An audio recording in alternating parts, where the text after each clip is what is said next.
Thanks, Chad, and thanks everybody for being here. And it's good to kind of see this many people in our conference room. It's I like this new setup, so it's like a class, right? So thank you guys. Just full disclosure, this presentation we have done a few times, and we have never done it this quickly as we were supposed to today. So we're going to get, hopefully the expedited version that we can streamline this today. But just so you know a little bit about me, I have an education in advertising, and I came from, I started in radio, and then I went into radio digital, and then I went into full digital, and so kind of I have a lot of branding and advertising background. And can everybody hear me in the back okay? Yeah. Okay, usually I don't have a hard time speaking up loud enough, so just let me know if it needs to be louder. But anyway, I went through creating campaigns in radio, not really quite understanding all the time what is working, what isn't working. That was kind of sometimes the blessing and the curse of working in a brand and a medium like that. How did it go? Great, yes. How did it go? Not so great. Crap. And you just didn't know what to do to make it any better. You never knew what decisions to make to impact your campaigns tomorrow. And that was always the challenge. So in digital, obviously, that's what I love the most about some of these things, is that it can give you information, data, to help you make informed decisions on your campaign, the performance from yesterday, make smarter decisions for your campaigns tomorrow. So as we've kind of gone through this, we work in a lot of different areas of digital marketing, and a lot of them are very trackable and very easy to kind of optimize and do a lot of different things. But the hardest part has always been, how do I do the branding aspect of it? How do I hold that accountable? How much do I invest in it? It's always the very ambiguous piece, or I tried digital and it didn't work. So we've continued to try to find ways to build strategies that are much more effective at digital branding and really adding that layer of sophistication, tracking and accountability to something that is often so intangible. So again, there's no right or wrong way to do a lot of these things. This is obviously a very subjective view on how we look at digital branding. So it's not by any means the only way to do it. These are just some recommendations in the way that we kind of build digital branding strategies and how we're continually trying to tweak those to make them more effective and efficient over time. So taking a look at that, I often say that, here's the things that we're going to kind of take a look at is understanding the media landscape in the first place. We often need to understand, why are we even talking about digital, and how does that integrate with the rest of our marketing mix? It's not just because it's cool or because everybody's doing it. It's like, why exactly do we need to talk about internet, online, digital, and all the various forms of media that go along with it, and why that's important for part of our campaign. Then the most important piece to me is understanding the goals, or the KPIs, the key performance indicators. And just so you know, I believe that this presentation will be made available to you if you need it, so don't feel free to jot all this stuff down. We can get this to you as well. But understanding why you're doing this campaign in the first place, we continually are surprised at how difficult that question often is to answer. What exactly are you trying to accomplish? What are you investing this money to do? And how do we make sure that we build a plan to do that, right? So understanding the goals and the KPIs. Looking at the geography of where you're trying to make a brand impact, looking at the audience that you're trying to make an impact among, looking at the devices those people use, looking at the ad types those people respond to, looking at the campaign performance. So once you've created a plan and implemented it, how do you actually monitor that campaign performance to know, is my strategy working? And a lot of times, how can I take this and communicate that up to our executive leadership or our owner or our CEO and help them feel confident in the decisions and the campaigns we're delivering? And then finally, how do you select partners to do these things? Because no matter who you are, whether you're a marketing director at a business, or if you're working at an agency, or if you're working at a publisher, a media company, no matter who you are, you do not do this alone. Right? So selecting partners to help you make sure that you can implement a campaign like this is extremely important. And as you know, there are plenty of people out there to help you do this. So sorting through the right way and the right people to work with is just as challenging as all the rest of it. So that's what we're going to kind of look at today. I'll try to kind of keep most of those things high level. If we need to get into more deeper discussions or anything like that, we can do that perhaps afterwards, or we're always open to having conversations as well. So just jot some of those things down and we can make sure that those get covered. Understanding why online. I had to update some of these slides, which I'm sure everybody in the back can read this, right? So I know that you can't. But really what this is this over here is consumer media usage has changed. And I know that this is very redundant, and everybody knows this, but we still often like to state it and make sure that we understand it and keep an eye on it. Because one of the things that we often look at is, we talk about digital media not because it's hot or trending or whatever that might be, it's because that's where people are, right? And if more people were impacted by a person outside with a sandwich board tomorrow, then we would be talking more about sandwich boards, because that's where people are, right? But that's not where they are. People are on digital media. So this graph over here on the left is really digital, television, radio, print, and other, as it's described. And this is media usage, time spent with major media, according to eMarketer. And it's a projected, it's 2011 through 2017, and really says, again, digital is the only medium that continues to grow. And approximately in 2017, approximately 49% of a consumer's time will be spent with some sort of digital media. Now, television has gone from, in the 40s, and it's dropping, projected down 37 or so forth like that. So again, this is where consumers spend their time. We want to make a branding impact where people are, right? So that's why this is so important.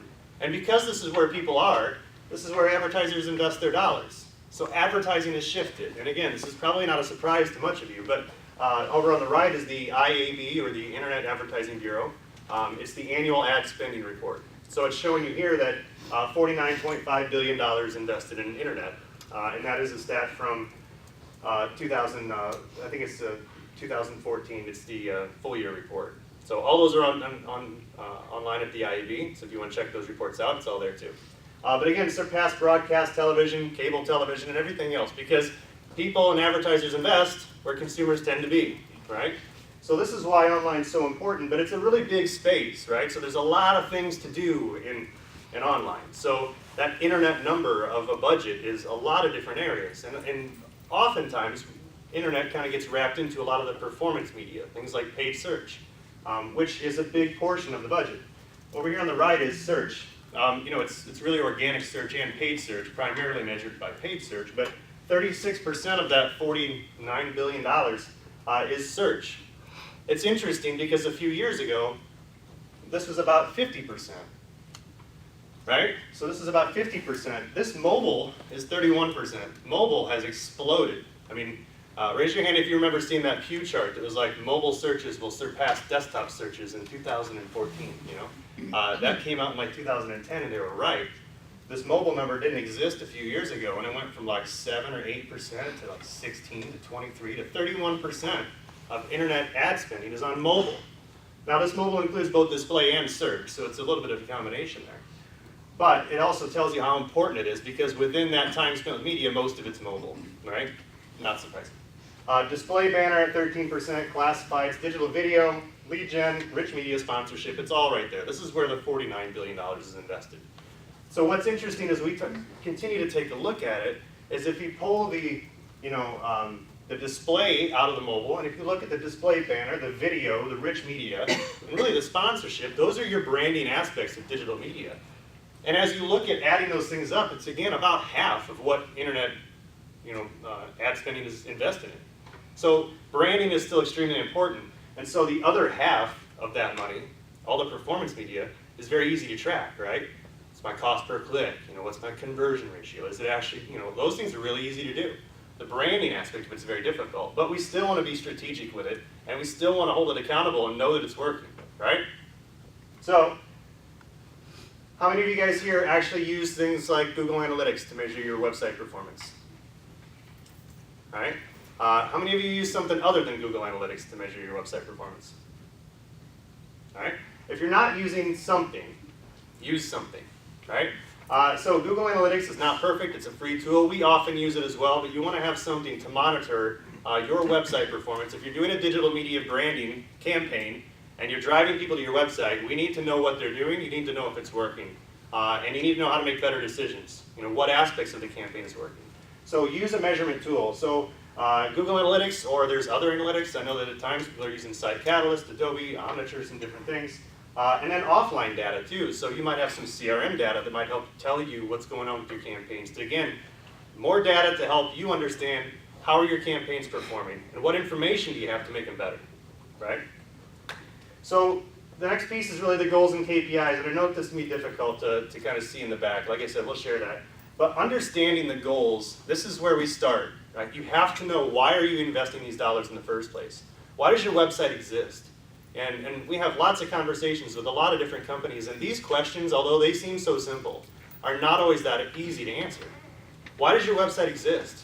And if you brought somebody to it, what do you want them to do, right? If you're Meijer, and you said, why does the Meijer store exist? Well, to sell things, right? Great. So if you put somebody in that store, where do you want them to be? The cash register, right? Before they go to the cash register, where do you want those people to be? Well, we'd like them to be buying a t-shirt, but they're mostly over there in the bread and milk and eggs, right? Okay. So how do you get them from the bread and the milk and the eggs to the t-shirts to the cash register? And how do you make sure that all those people that walked in don't leave without something? All right, these are all things, the way to think about a store or an actual physical location, but think about it that way for your website. Why is your website there? And it's okay, most of your websites are not e-commerce. I mean, raise your hand if you actually have an e-commerce website. Okay, that makes some of this stuff a lot easier to work with, right? Because it actually gives you more of an actual cash register sale to play with, and that's what everybody wishes they had. And it also presents a lot of other challenges for you. But if you don't have a cash register or an e-commerce site, there's still things that are extremely important. So we developed micro and macro goal strategies. A macro goal is something, the most important thing. What is the most important thing that somebody could do on your website? Is it fill out a form? Maybe that's your cash register. Is it contact us? More information? Is it download something? So I guess you need to understand the number one or two, it doesn't have to be one, the most important things. What is your cash register for your website? Even if it's not an actual cash register. That's what you're doing. You're branding your business to drive them to your location to do something. You never want them to walk out with nothing. Just like Meijer doesn't want you to leave without anything. So what are the macro goals? And before that, what are the micro goals, right? So even if they don't make it to the cash register, knowing that they made it to the t-shirts is important. So what are those things for your website? Maybe it's download a brochure. Maybe it's that you went to the product pages on your site, or you went to deeper information, or you watched a video, or you did something that says, this person, this visitor, was more important than somebody who just came to the site and left. Again, somebody who visited the t-shirts and checked out all the merchandise in Meijer and didn't buy something is still more important than somebody who walked in, looked around, and walked out. You need to know that. And you need to know what was it that brought that person into Meijer and got to the t-shirts. Right? That's what you need to know for your website. So develop a micro and a macro goal strategy and write those down, because everything you invest $1 for is investing to do that. Right? Implement the necessary goal tracking. Once you've identified those goals, you need to know when they happen. You need to know if they happen. And through analytics, there's a lot of things you can do by setting up events and setting up goals that can tell you, did this happen? And how did it happen? Was it this campaign or this campaign or this campaign that made that happen? Right? So you can start to understand which pieces of my campaign are actually generating the goals that I'm looking to do. Decide what's best to influence your new business. And again, there's lots of things. Is it exposure? Is it clicks? How are you going to start to say what is actually bringing this to you? In some cases, it's awareness. In some cases, it's clicks. I say, there's more to success than clicks. This is a really important piece to digital branding. The more you focus on things like clicks are important. But the more you focus on clicks, you have to remember that the right people for your business may not click, right? Especially in a digital branding environment. If you're going to serve somebody an ad, a display advertisement, keep in mind that, on average, the vast majority, over 99% of those people won't click it, right? So there's still value there. And I've also met with a lot of businesses, and some of them were large furniture retailers, And if you're going to sell a large furniture sale to the right customer, is that customer really the person that clicks ads? Probably not. But we still need to brand to that person, and we still need to understand how to make those people, impact those people's minds and help influence that purchase decision, even if they aren't going to click your ad. So we cannot hold ourselves to just click metrics. We have to look for other pieces of that story. Find the right people, not just the people who click. Because keep in mind, I can actually target a group of people called clickers. That doesn't mean that they're going to be buyers, right? So keep those things in mind. And know your performance metric options. So as I said, there's more than just clicks. Know that and look for that. Things like in-view time. Viewability is a new hot word. Brand exposure time. How long is that impact of that brand message really getting into somebody's mind? Clicks, certainly. Engagement metrics, interaction rates, conversions, lots of other things that you can say just beyond clicks that are saying, how is this campaign? How is this ad? How is this working? and how is it actually helping me achieve my goals and KPIs. Some of the tips are to help you find a partner to set your goals properly if you haven't done that yourself, because there are some things that you can do in analytics to do that, or some other tools. Use campaign tracking like the URL builder from Google, which may be difficult for some of you. It's a very simple system, but essentially it's just going to help you know that when somebody clicks this ad, you can hold that accountable to the place you invested it. And you can really start to attribute traffic to the campaigns that you guys are using. Work with partners with enhanced reporting that are going to help you with some of those metrics beyond just clicks. And then demand proactive business partners. You want to work with people that are going to help bring you the solutions, help you troubleshoot what's going on, what's working and what's not. Because there's a lot of data to sort through. It's beauty and it's a curse, right? But sorting through it's extremely important. So once you understand the goals and the KPIs for your campaign, you need to understand where you're going to find these people, right? For your business, knowing the geography of where your customers are coming from is extremely important. We always recommend a layered geo-targeting approach because, if you're looking at a large campaign, we'll set multiple geo strategies. So we'll have a nationwide campaign, we'll have a collection of states or a Midwest, we'll have a selected DMA campaign, and we can even get down to a lot of granularity with zip codes and so forth. But layer those on top of each other to know which ones of these geographies are actually performing better than the others. And you know where your audience is coming from. So when you look at your analytics, you can see where your traffic's coming from.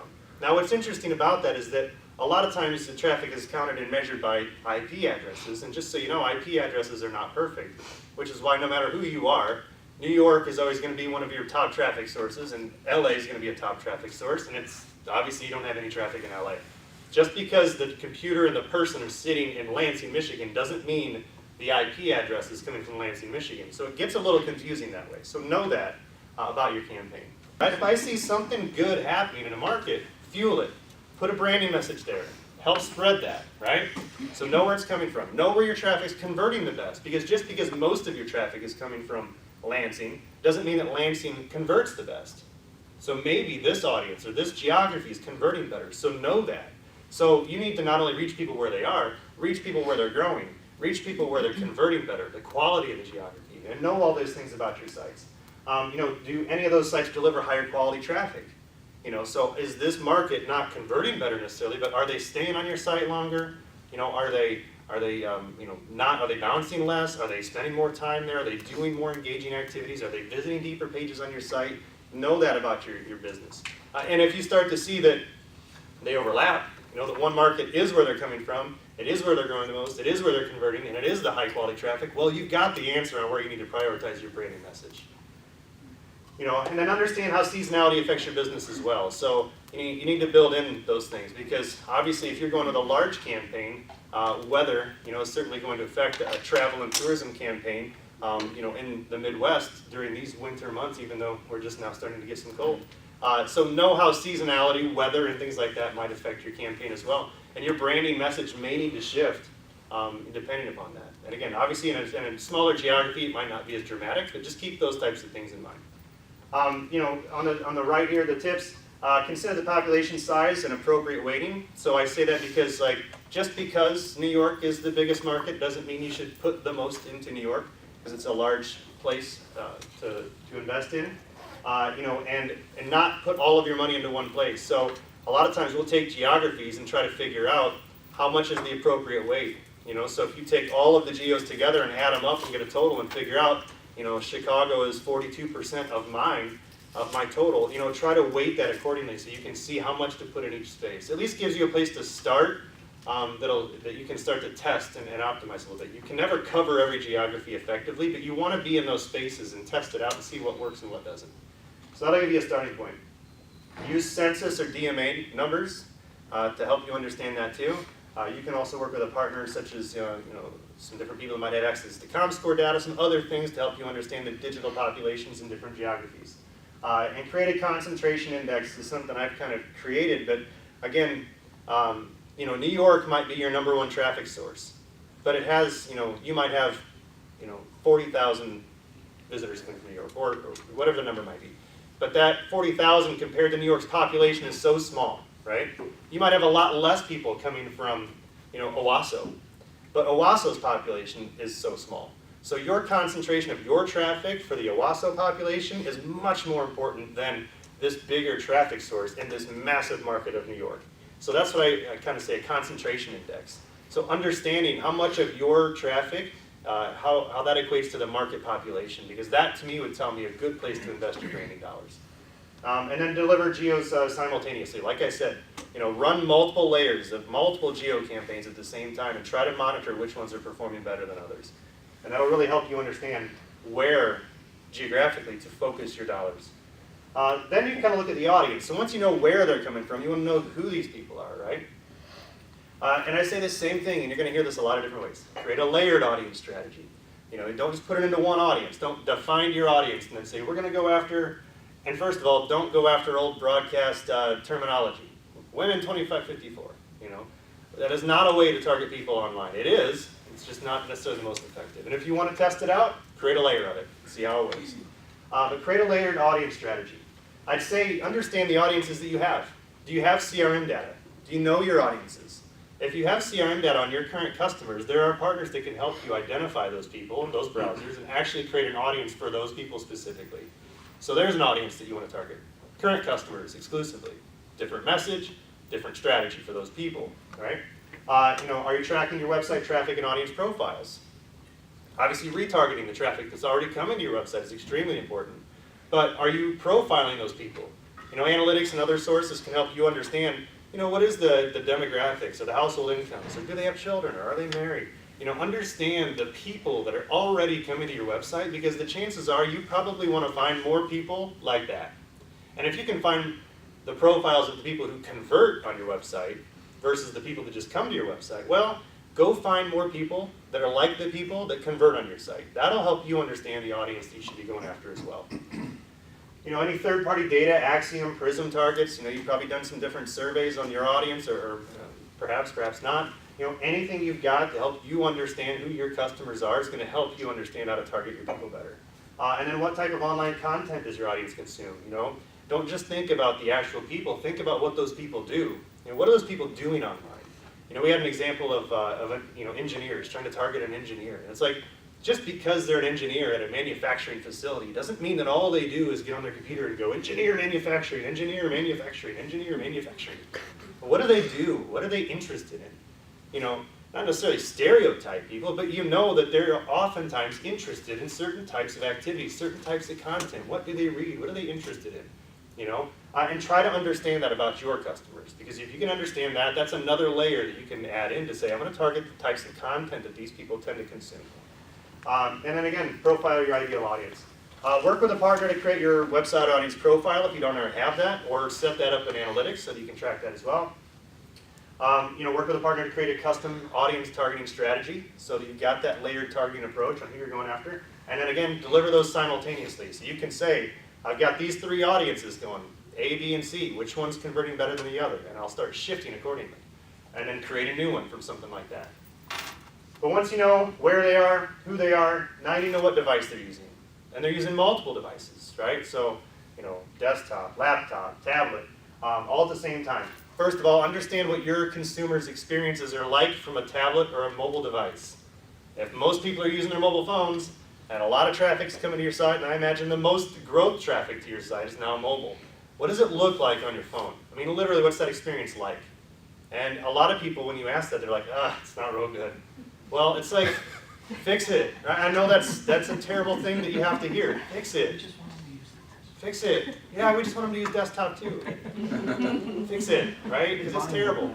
Again, if I walk up to the Meijer and the letters are falling off the sign, and it's like bricks are falling down that might hit me, and it's all scary looking, and there's no lights on, and there's like people screaming in the parking lot, like, I'm probably going to get in my car and go over there to somewhere else, right?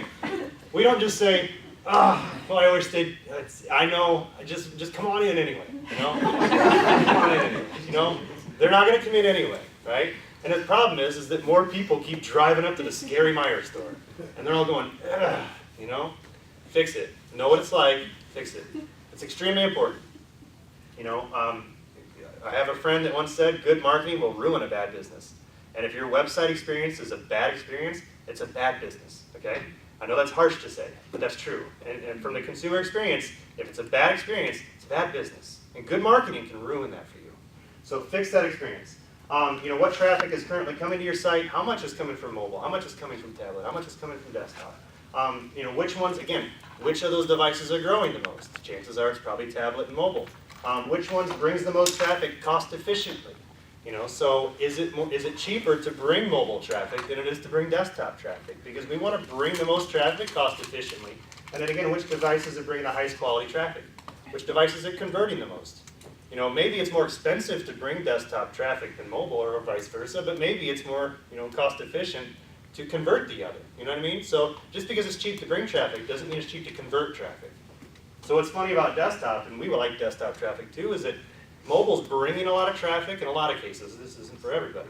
It's bringing a lot of traffic. That's not typically where people are often converting, the things we need them to do.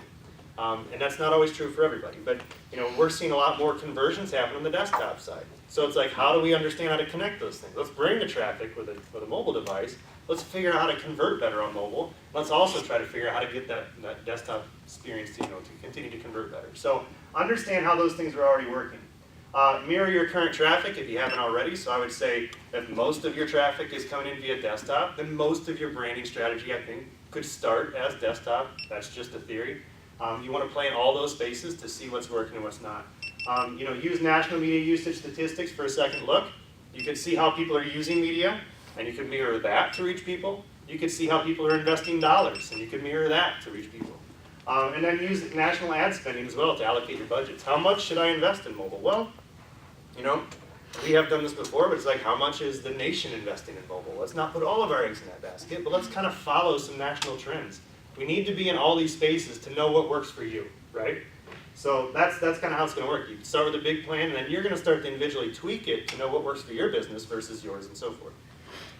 So once we know the device they're on, now we need to just figure out what type of ad to serve them. So again, you're figuring out the geo that these people are at, the audience they tend to be, the device that they're on, now the ad type that might help impact them and get a response the best. So use a different mix of digital branding. Standard banners and display ads, rich media, video, in-banner video, pre-roll, lots of different things that you can do that are all branded, sponsorship ads, lots of stuff, right?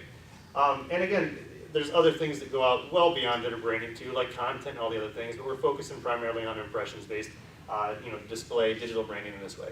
How important is reach and frequency? So these are things that you got to kind of figure out. Frequency might need to be really high to get the conversion where you need it to be.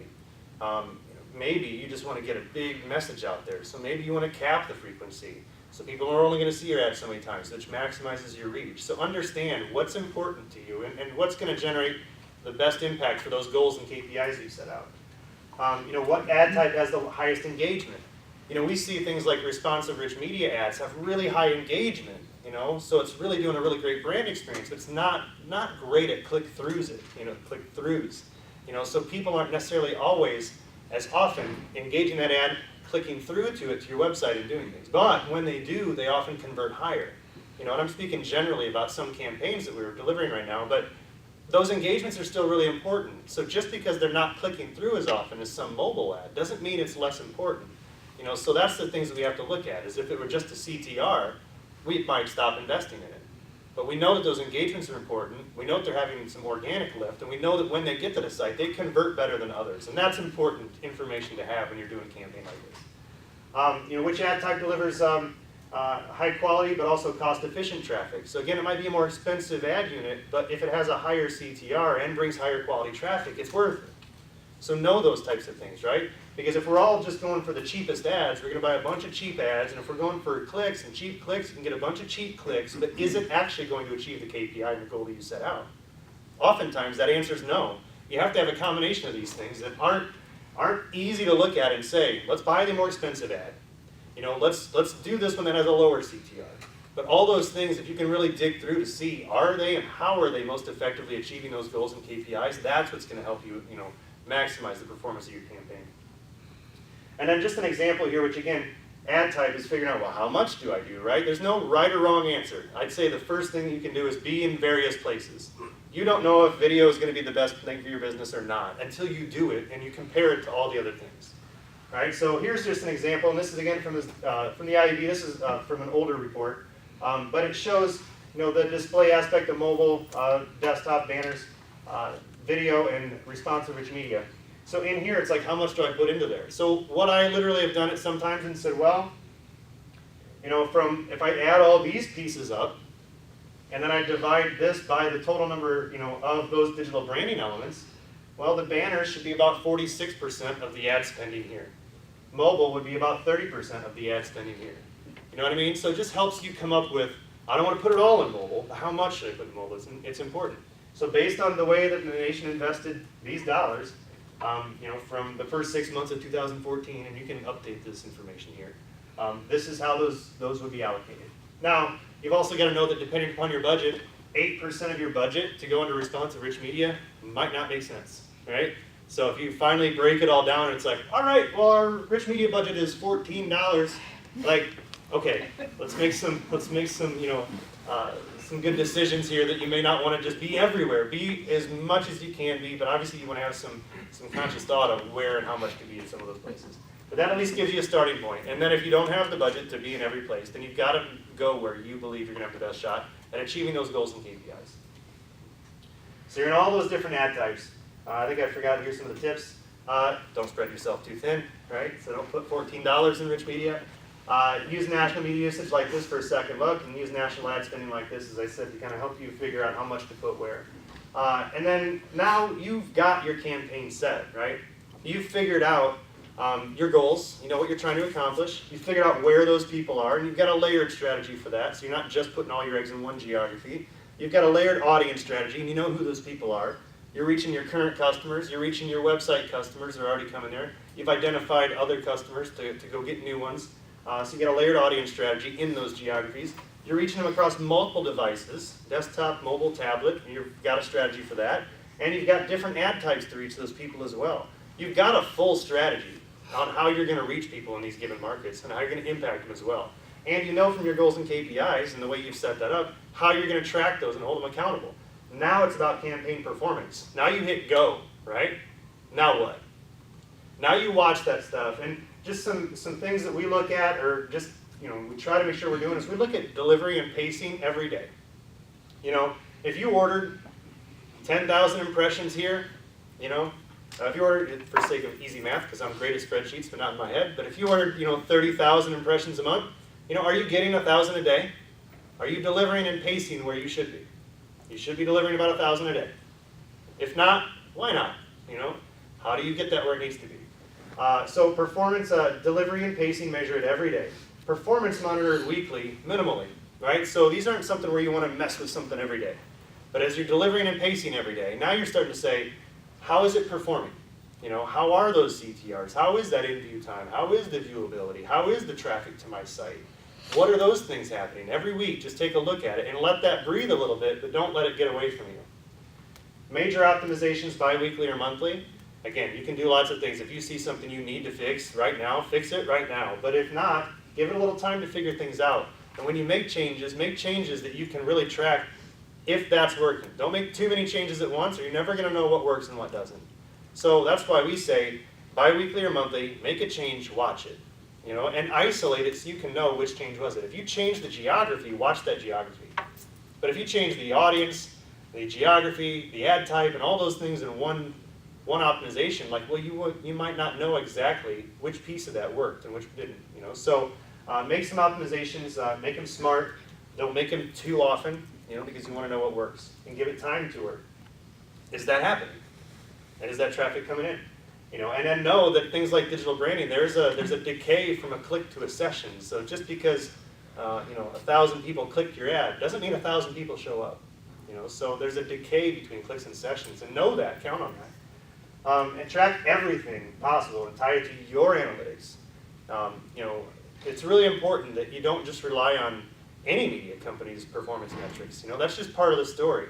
Our goal has always been to connect marketing dollar invested to the cash register ringing.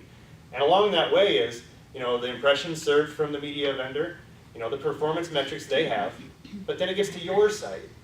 And that's closer to the cash register. Now they're on your site, they're in your store, they're doing things on your end. And those metrics are much more important than anything any media company can tell you about that campaign. So know those things, track everything possible, and tie it to your analytics. So, again, when I say track everything, in that URL builder, you can track, what source was it? Which vendor was it that you were using? You can track campaign. You can track ad contents. You can know which ad it was. You can track, a lot of different things in there, which medium it was. There's just multiple things that you can do to make sure that you know this vendor, this campaign, this medium, this ad, this is what it was, and did it and this is the traffic that came into my site, and did it or did it not hit those goals. So track all that stuff and know it. Once you track all those things, you can establish these cost per metrics, right? Understand these things. And heck, we've been making some of them up, cost per session, that's never really been a thing, but I'm interested in it. What does it cost me? What does this cost to bring a session to my website? What's the cost per session? I want to go for the lowest cost per session. What's the cost per conversion? The other day I looked at a campaign where the cost per session for desktop was, let me see if I remember this right. The cost per session for desktop traffic was a little under $4. The cost per session for paid search traffic was about $8. The cost per conversion, so it was cheaper to drive desktop traffic than it was to drive paid search traffic, right? In this case. But the paid search traffic converted much better, so the cost per conversion for paid search was $36. The cost per conversion for display was $90. So it's cheaper to drive traffic, in this case, cheaper to drive traffic from our desktop and display campaign, but it's more expensive to convert. So there it's like, what's more important? Traffic or conversions, right? So, establish those cost per metrics to know, what are you paying for this? What is a session to your website worth? What is a conversion worth? What is a person downloading that form worth? And how do you connect those things? Ultimately, you want to make sure, what is the sale worth, right? And then how do we connect these things we're doing to these sales? Use a trusted third-party partner and a third-party ad server that your impressions are being served, and you can trust those things. Select an effective partner to do it. Be proactive on these things so that you're not just kind of waiting and saying, oh, I forgot to look at that thing. You have to be on top of it, and you have to work with people who are on top of it. Seek more data. More data, more data, more data, but know what to do with it, right? Know what to do with it. Monitor, learn, and adjust. It's interesting, when you're looking at campaign performance, we look at this almost like forensics, you've got to be a detective in these things, right? You can't just go run the reports. You've got to go find the story. And sometimes you're like a detective in a dead end and a dead lead. You go down this road and you're like, I think it's this. And then all of a sudden you're like, that's not it. So then you go down this road and you're like, looking at this. There it is. So you've got to be a detective in your analytics. You've got to be a detective in your campaigns to find the story, find what's working, find what's not, and be that curious detective. It's relentless in figuring out these stories. And then beyond that, now that you've got your performance of the campaign and you're running this campaign, obviously, part of that is making sure that you have the right partners. And like I said, nobody does this alone. So you've got to have really good partners. Work with a true business partner. And I put business up there in quotations because one of the things that I've often said is, in this business, and again, I've been in media for a while, there's, to me, 3 types of people. There's media salespeople that are the ones coming showing you their rankers, they're showing you their audience size and talking about how many people that they've got that you've got to be in front of. And anybody that sells media is a media salesperson. They're really not that difficult. It's not even that hard to do. So there's media salespeople, there's marketing consultants, which understand how to use media in a marketing sense and how to do an actual marketing campaign, which is important. But to me, the best people to work with are business partners. People who understand your average sale, what it takes to make a sale, why you're investing these dollars in the first place. What are your average sales? What are your average profit margins? What are your closing ratios? And how are they taking your marketing dollars and literally generating a return? Not just talking about ROI, but understanding how your campaigns actually make money back. Not spending money on advertising, investing money in marketing is very different, right? So understand and try to work with as best you can and try to push people to be business partners, right? Because that's going to make everybody more effective. Select a partner with honest website stats, so if you're going to be talking to somebody, use an even playing field like a ComScore or something, because everybody can have lots of different metrics and it's hard to know, who to work with and who to invest in. Ensure your partner has the best technology. The way that you do these campaigns the best are, really combining really effective technology and really smart people that can use them and understand how to use them. Things like data management providers or DMPs are important to make sure that you can have the most access to the right data to find the right people to brand your message. It's important. A DSP or a demand side platform is something that is used to not only find the people, but serve those people an ad. Because if you can find the people, you've still got to serve those people an ad to make a branding impact, right? And then enhanced reporting and optimization capabilities. So, and understanding that there's more to a click. So who can help provide you things like in-view time or viewability or interaction rates or engagement times, things like that. Who's a partner that can help you understand that? And who's a partner that understands that they have the technology to optimize across those things, and somebody who knows how to do it, both not just from the computer, but also people that can make those decisions with you and for you. Insist your partner brings proactive suggestions. Because you, again, can't do all this yourself. So if you're going to partner with somebody needs to be bringing you, hey, here's what I found. This is what's working. This isn't working so much. Let's do this. I was thinking that. What do you think about this? Like, be working with those people. If you're only working with people that are executing your ideas, you are limited in your ability to deliver a great campaign. You're limited by your own mind, right? And that's not where any of us want to be with an effective campaign like this. We need other people thinking about what they do, helping us make smart decisions. Seek a partner who's offering new test products. We never just sit on, well, we've always kind of done this thing. We want to keep doing that thing. Like, no. How do we use these things better, smarter? These technologies, these capabilities innovate exponentially every day. So what we're doing today didn't exist last year. So who is that partner that's going to say, hey, you know what? We've been doing this thing over here, and what if we try it like this? Like, you need partners that are thinking like that, right? And trying things and testing things. Not with your whole budget, but with some of it, right? Test their creativity with media strategy. I think this is a fun one, because it's like, all right, so what is an effective strategy? Again, we're not just going to go, oh, it's about whatever, share a voice, or, we're going to go with, whatever, a 3 frequency, because that's what we do on radio. It's like, how do we test, like, really creative media strategy? How do you get people to say, well, I've created a concentration index for this market because I've realized that just because New York has the most traffic to your site, it's not the most important market. Media strategy, like really interesting and curious media thinkers, right? So test them on that. Get them to think outside the box. Push people to do that. And obviously choose somebody you trust, because these are things that, there's a lot of stuff that goes on with a branding campaign. And you need to work with people that you can be honest, you can be transparent with. The more you can do that with a good partner, the better that's going to work. The more people have access to your data and your information, the more trusted people you have that have access to that information, the better they're going to be able to help you understand how to create campaigns, how to execute campaigns, and how to really maximize performance and the return from all those campaigns as well. So it's really important to make sure that you work with somebody you trust to help you with those things as well. So we've taken a look at, again, a lot of different things, and we can go down rabbit holes on every piece of that. But again, understanding why the medium that you're working in this case, digital, is so important, is important, especially if you have to communicate that up. Understanding your goals and your KPIs. What's important for this branding campaign, and why are we investing these dollars? And it's a simple question, but it's the most important question. Knowing where those people are, knowing who those people are, knowing what device those people use, knowing what ad type those people respond to, knowing how you're going to measure performance on those campaigns, and who you're going to work with to help you do that. Those are the things that, to me, really come together with an effective branding, a digital branding strategy. And we continue to use those things and also try to figure out, how do we incorporate the other aspects of the campaign?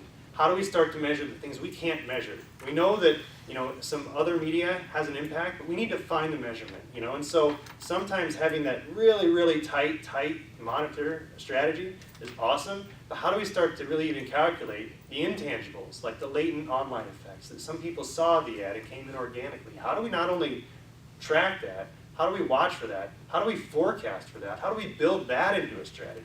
How do you start to measure your other media, your television, your out-of-home, your newspaper, your other things? What impact do those have on this campaign? And the more you can really start to integrate all those together, now you've obviously got a campaign that's well beyond just a digital branding strategy, but an effective branding strategy that can be held accountable, can be optimized, you can make better decisions about, and execute more effectively, and deliver better results. So again, there is no one right way to do this. This is the way I look at it. This is the way we look at developing a digital branding strategy. And hopefully you guys have taken something from this today. If you have any questions, I'll be here for a few minutes.